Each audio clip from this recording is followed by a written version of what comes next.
Assalamualaikum warahmatullahi wabarakatuh. Saya Arif Ramadan dari Fakultas Hukum Prodi Ilmu Hukum kelas 3B. Saya akan menjelaskan tentang kitab uraian keajaiban hati. Perkataan pertama, perkataan hati, dan itu ditujukan kepada dua pengertian, yaitu pertama, daging yang berbentuk buah sanubar terletak pada pinggir dada yang kiri, yaitu daging khusus dan di dalamnya ada lubang. Dalam lubang itu darah hitam.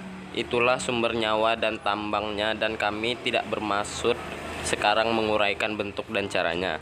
Yang kedua, yang halus, latifah, ketuhanan, rabaniyah, kerohanian, ruhaniyah. Dia dengan hati yang bertubuh, al-qalbi, al-jismani, itu mempunyai hubungan yang halus. Itu ialah hakikat manusia. Dialah yang merasa, yang mengetahui dan mengenal dari manusia. Dialah yang ditunjukkan kepada pembicaraan, yang disiksa, yang dicaci, dan yang dicari. Perkataan kedua, yaitu nyawa atau ruh. Dia juga ditujukan pada yang menyangkut dengan jenis. Ada dua pengertian, yaitu pertama, tubuh halus atau jisim latif. Kedua, yang halus dari manusia yang mengetahui dan yang merasa. Perkataan ketiga, nafas. Dia juga bersekutu di antara beberapa pengertian dan menyangkut dengan maksud kami daripada ada dua pengertian, yaitu pertama, bahwa yang dimaksud dengan yang demikian itu ialah pengertian yang menghimpun bagi kekuatan marah dan nafsu syahwat pada manusia. Kedua, yaitu yang halus, latifah, yang telah kami sebutkan di atas, di mana pada hakikatnya itulah manusia, yaitu diri manusia dan zatnya.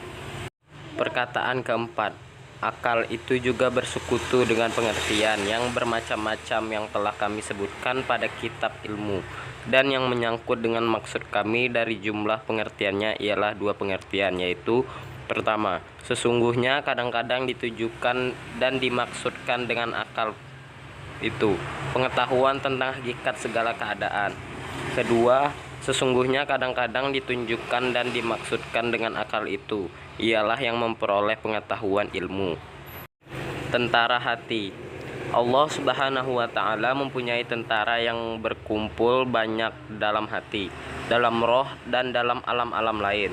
Hanya Allah sendiri yang mengetahui hakikatnya dan penguraian bilangannya. Hati itu mempunyai dua tentara yang dapat dilihat, yaitu mata, kepala, dan tentara yang tidak dapat dilihat kecuali dengan mata hati. Sesungguhnya kendaraan hati itu tubuh dan perbekalan ilmunya, dan sesungguhnya sebab-sebab yang menyampaikannya kepada perbekalan dan yang menetapkannya dari perbekalan itu ialah amal soleh. Adapun dua tentara untuk menolak bahaya yang membinasakan, yaitu tentara batin dan tentara zohir. Jenis tentara hati: 1. Pembangkit dan pendorong. 2. Penggerak anggota badan. 3. Mengetahui dan yang ingin mengenal semua perkara. Kekhususan hati insan. Hati insan ialah terkhusus dengan ilmu dan kemauan yang terlepas hewan yang lain daripadanya. Bahkan juga anak-anak kecil terlepas daripadanya pada permulaan lahirnya, dan baru datang yang demikian itu sesudah dewasa atau baligh. Adapun nafsu syahwat, kemarahan, dan panca indera zahiriyah dan batiniyah, maka sesungguhnya itu terdapat pada anak kecil. Sifat-sifat hati yaitu ada 4. Yang pertama, sifat kebuasan, sifat kesehatan, sifat kebinatangan, dan 4. Sifat ketuhanan. Hati dihubungkan kepada ilmu pengetahuan, bahwa tempat ilmu itu ialah hati, yakni yang mengatur segala anggota tubuh manusia. Dihubungkan dengan pengetahuan seperti cermin yang mempunyai bentuk, dan keadaan bentuk itu melekatnya di dalam hati. Jadi orang yang berilmu itu ibarat hati, di mana keadaan hakikat segala sesuatunya bertempat di dalamnya. Keadaan hati dengan menyadarkan kepada bermacam-macam ilmu akal, ilmu agama, dunia, dan akhirat. Akiliyah ialah yang dikehendaki oleh insting akal, tidak diperoleh dengan taklik dan mendengar, dan terbagi kepada daruriyah yang tidak diketahui dari mana datangnya dan bagaimana datangnya. Adapun ilmu keagamaan atau ilmu dini adalah diambil dengan jalan taklid, mengikuti nabi-nabi alaihissalam, dan itu diperoleh dengan mempelajari kitab Allah Ta'ala, sunnah Rasulullah SAW, memahami maksud keduanya sesudah didengar. Dengan demikian sempurnalah sifat hati dan selamatkan hati itu dari segala penyakit dan bencana. Maka mengumpulkan antara kesempurnaan penglihatan mata hati dalam segala kepentingan duniawi dan agama tidak begitu mudah kecuali bagi orang yang telah dimantapkan oleh Allah Ta'ala untuk mengatur hambanya dalam kehidupan dunia dan kembalinya di akhirat. Perbedaan di antara dua makam. Hati itu umpama kolam, ilmu itu umpama air, panca indera yang 5 itu seumpama sungai, dan kadang-kadang mungkin dibawa ilmu-ilmu itu kepada hati dengan perantaraan sungai-sungai, panca indera, dan pengambilan ibarat dengan penyaksian-penyaksian, sehingga hati itu penuh dengan ilmu. Dan mungkin bahwa sungai-sungai itu disumbat dengan khilawah, uzlah, dan memincingkan mata, dan berpegang kepada dalamnya hati dengan penyuciannya, dan mengangkatkan lapisan-lapisan hijab daripadanya, sehingga terpancar-pancarlah mata air ilmu dari dalamnya.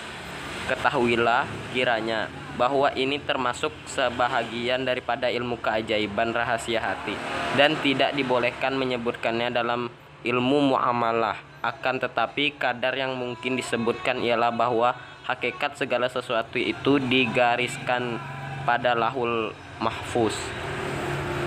Saksi-saksi syaro atas sahwa jalan ahli tasawuf dalam mengusahakan ma'rifah, tidak dari belajar dan jalan yang biasa ditempuh saksi syaro. Quran Surat Al-Ankabut ayat 69.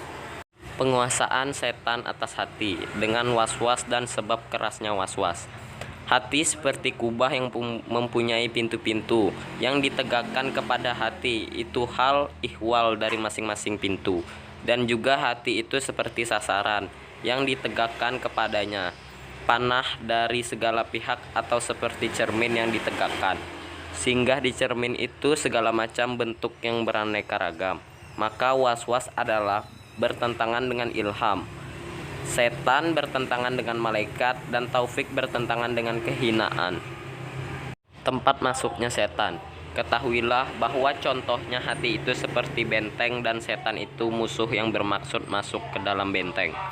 Lalu ia memilikinya dan menguasainya, dan tidak sanggup menjaga benteng dari musuh, selain dengan menjaga pintu-pintu benteng, tempat masuk dan tempat lobangnya, dan tidak sanggup menjaga pintu-pintunya oleh orang yang tiada mengetahui pintunya.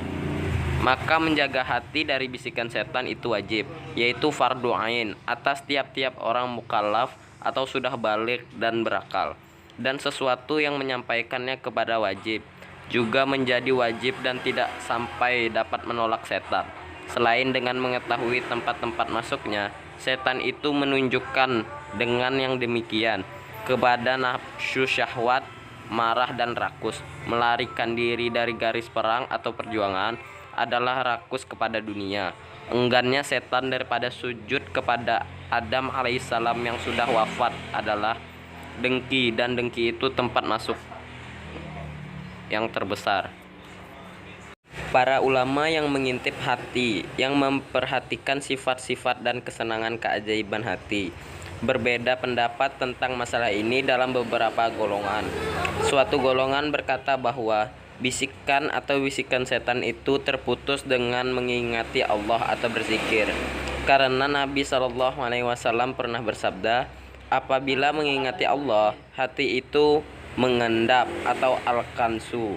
Al-kansu itu temukan diam, seakan-akan hati itu diam, bisikan was-was yang bermacam-macam, penipuan dan kebenaran, burisan hati semata, penggerakan dan berkorbannya nafsu. Tentang segeranya berbolak-balik hati dan terbaginya hati dalam perubahan dan ketetapan. Menunjukkanlah kiranya bahwa hati sebagaimana telah kami sebutkan diliputi oleh sifat-sifat yang telah kami sebutkan terlebih dahulu, dan ditegakkan kepada hati bekas-bekas dan keadaan-keadaan dari pintu-pintu yang telah kami sifatkan itu, seolah-olah hati semua penjuru. Maka jika sesuatu terjadi pada hati yang membebaskan diri, menimpakan padanya dari hal lain yang berlawanan dengan yang tadi, lalu berubahlah sifat hati. Terima kasih, hanya itu saja yang bisa saya presentasikan. Apabila ada kesalahan dan kekhilafan dari perkataan saya mohon maaf. Wabillahi taufiq wal hidayah. Wassalamualaikum warahmatullahi wabarakatuh.